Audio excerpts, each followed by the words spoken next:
Muraho, njye nitwa James, murakaza neza kuri Sibo James Tech and AI.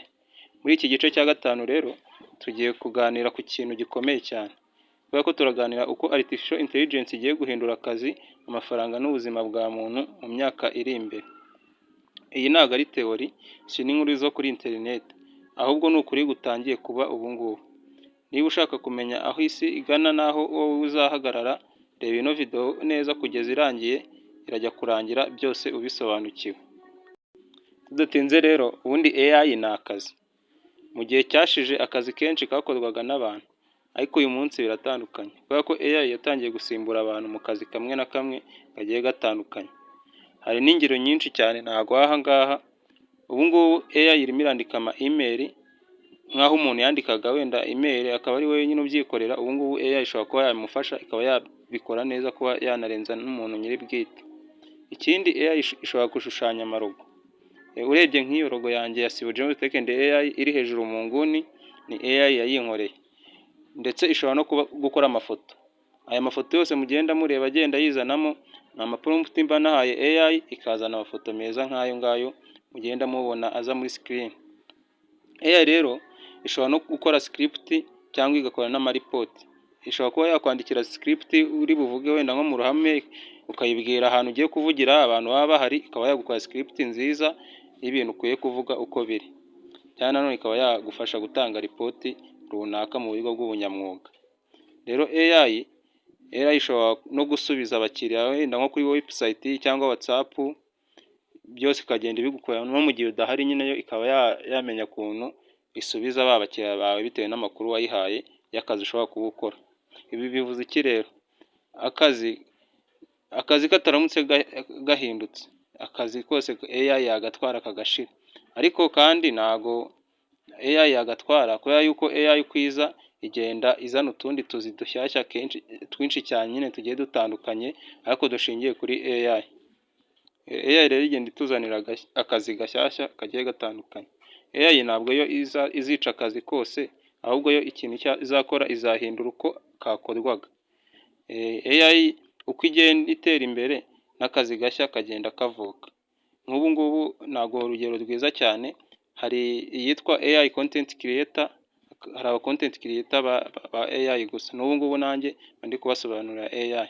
Hakaza AI prompt writer, hakaba nyine ubwo hari aba AI bashinzwe nyine bamenya ukuntu baha amakuru meza. AI nyine ikaba yabaha n'ibisubizo byiza.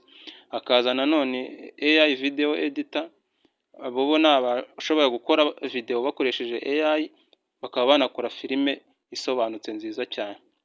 Hari n'amarushanwa agenda abaho yo ku isi hose, umuntu wakoze akavideo keza kurusha kandi akoresheje AI gusa, bakaba bamuhemba igihembo cyiza ndetse cy'amafaranga menshi cyane.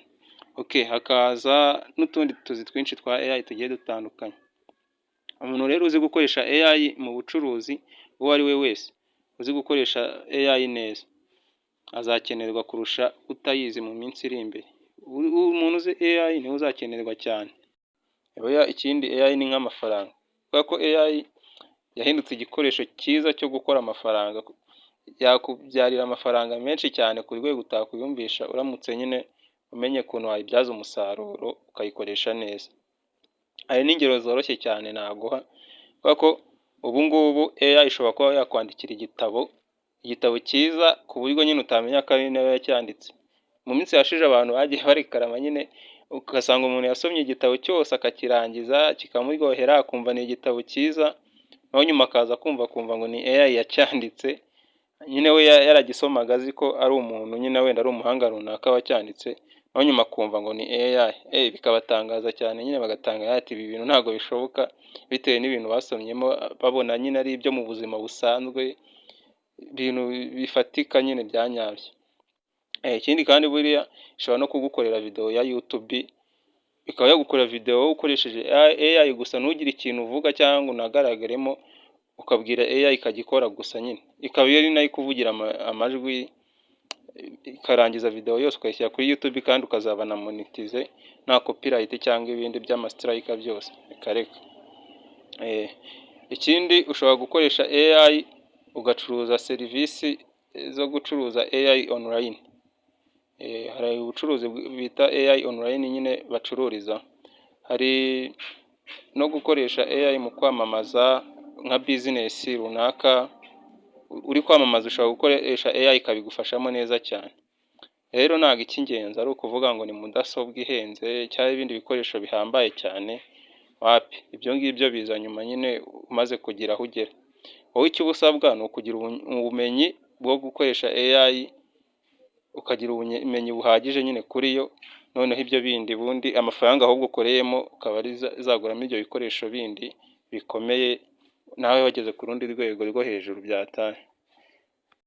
Kandi nanone AI iri mu bantu basanzwe, harimo abantu wenda bamwe na bamwe bajya bibwira ko AI ngo yagenewe abanyabwenge gusa cyangwa ibihugu bikomeye cyane nka za Amerika n'Ubushinwa n'ibindi nk'ibyo bikomeye, ariko kuri rero ni uku nguku nyako.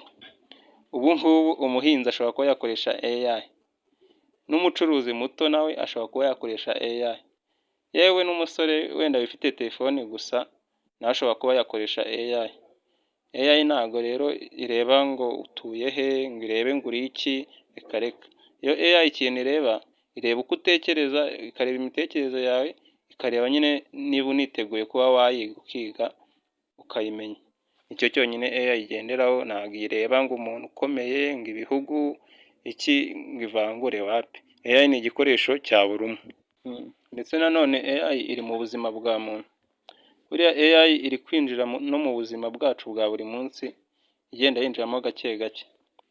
Ingero nabwo naguha, AI igufasha gufata ibyemezo, AI ishobora kugufasha wenda kwiga vuba, uri kwiga nk'isomo runaka, AI igufasha gutegura ejo hazaza, AI igufasha kuba wagabanya igihe watakazaga wenda uri mu kazi. Umva rero AI ntabwo ari umwanzi w'umuntu, ahubwo AI navuga ko ari nk'umufasha w'umuntu uzi kuyikoresha neza nyine. Umuntu uzi kuyikoresha iramufasha. AI kubera ko urumva ushaka gufata icyemezo runaka wenda washidikanyagaho, AI yabigufashamo neza cyane. Cyangwa n'ibindi byose nyine AI uyibajije iragufasha, ikagusubiza, ikaguha igisubizo cyiza nk'umuntu wabyigiye cyangwa nyine nk'umuganga ubifitiyemo uburambe. Icyo cyiza cya AI. Rero hari abazatsinda n'abazatsindwa. Mu gihe kiri imbere isi izagabanywamo ibyiciro bibiri, abantu biga AI bakayikoresha, haze n'abantu bayirwanya cyangwa bakayirengagiza. Ab'icyiciro rero cya mbere bazihuta cyane nyine kubera ko ni abiga AI, naho ab'icyiciro cya kabiri bazasigara inyuma, babe nyine nk'abantu basizwe inyuma n'amateka. Ba bandi nyine bayirwanyije bayifeka, bakayipinga nyine bakayigira nk'ikintu kiri aho ngaho gusa. Rero weho nakubaza ikibazo kimwe gusa, weho iyo wirebye ukisuzuma ubona uherereye, uri muri abo ba mbere bari kuyiga uyu munsi, uri mu bayirengagije bakayirebera aho gusa nyine nka filime, nk'ibintu byo muri filime gusa, wowe yicara wibaze mu mutima wawe, ubaze uti se njye AI kugeza uyu munsi ubundi ndi ku ruhe rwego? Ruriya rwego rwa mbere cyangwa ndi mu rwa kabiri? Urebe niba unayikoresha wenda mu kazi kawe, kandi nanone nubona wenda utayikoreshamo, urebe utangire wige uburyo wazayishyiramo nayo ukajya uyikoresha. Ubundi wibaze uti ese wenda ejo hazaza hanjye ubwo basi niteguye kuyakira nkazajya nyikoresha? Niba nusanga utiteguye, uyu munsi ni wo mwanya wawe wa mbere ukwiye gutangira rero kuzajya uyiga, ukayikurikirana, ukaba wanayisobanukirwa. Aha rero nshobora kukugira inama ikomeye cyane iruta izindi. Weho ntutegereze kuba expert ngo ube umuntu urenze cyane nyine wa mbere. Wowe tangira wige uyu munsi, ubike amakuru wiga, maze utangire nyine umere nk'utangira urugendo rwawe rushya. Ntabwo AI ari isiganwa ngo muri mu masiganwa wenda yo kwirukanka ngo uhite umenya ibintu cyane, wapi. Wowe tangira gake gake, uzagenda uzamuka, uko ugenda wiga bike buri munsi ni nako uzamuka imbere, ukajya imbere y'abandi nyine, ukaba wabasha kuyisobanukirwa kurusha abandi, ikanakugirira umumaro.